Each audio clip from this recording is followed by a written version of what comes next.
గురూజీ సింహరాశి వాళ్ళకి ఈ పరాభవనామ సంవత్సరం ఎలా ఉండబోతోంది?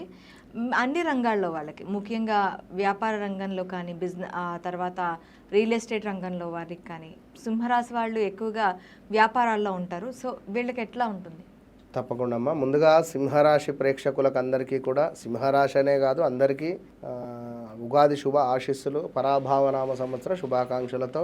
మరి రాబోయే రోజులు, గడిచిన రోజులు, ఇప్పుడు రాబోయే రోజులు అనేటువంటిది పుస్తకంలో చూసి కానీ లేదా ఫోన్లో చూసుకుంటూ కానీ చెప్పొచ్చు. అది విశేషమైనటువంటిది ఏం కాదు. ఎందుకంటే నేను ఎక్కడికి వెళ్ళినా కూడా డైరెక్ట్గా చెప్పేస్తూ ఉంటా. ఎందుకంటే జరగబోయేది చెప్తున్నాను అన్నప్పుడు జరిగేది కూడా మనం చెప్పగలగాలి.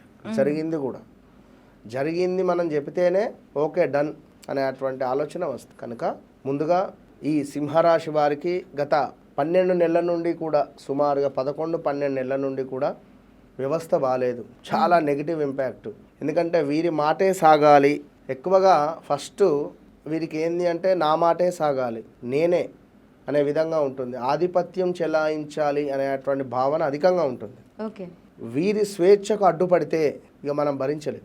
నెంబర్ 1, నెంబర్ 10, 28లో జన్మించిన వారు కానీ, అదేవిధంగా మా, మీ, ము, మే పేర్లతో, అక్షరాలతో ఆ పేర్లు మొదలయ్యేటువంటి వారికి కానీ ఎక్కువగా రూల్ చేయాలి అనేటువంటి ఆలోచన ఉంటుంది. ఈ రూల్ చేయాలి అనే ఆలోచన ఉండే క్రమంలో మనం ఎక్కడైనా వర్క్ చేసినా, మనకి ఎవరైనా పని చెప్తూ ఉన్నా కూడా ఎక్కడో ఏదో మండినట్టు అనిపిస్తుంది వాస్తవానికి. కానీ కొన్నిసార్లు ఇక ఓర్చుకోవాలి, తప్పదు అన్నట్టుగా ఉంటుంది. సో ఏంది అంటే స్వేచ్ఛగా విడిచిపెట్టాలి వాస్తవానికి.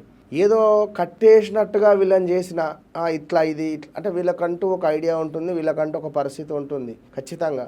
కానీ వీరిని కట్టేయాలని చూసిన, వీరితో మనం ఇది చేపియాలని చూసిన, అంటే నేను అనే పాయింట్ ఏంది అంటే, ఇప్పుడు వీరికి వీరు డ్రైవింగ్ వస్తుంది, కారు నడుపుతారు ఉదాహరణ, పక్కన కూర్చొని మెల్లగా ఇటు వెళ్ళకు ఏమయ్యేది తెలియదు ఇన్స్ట్రక్షన్.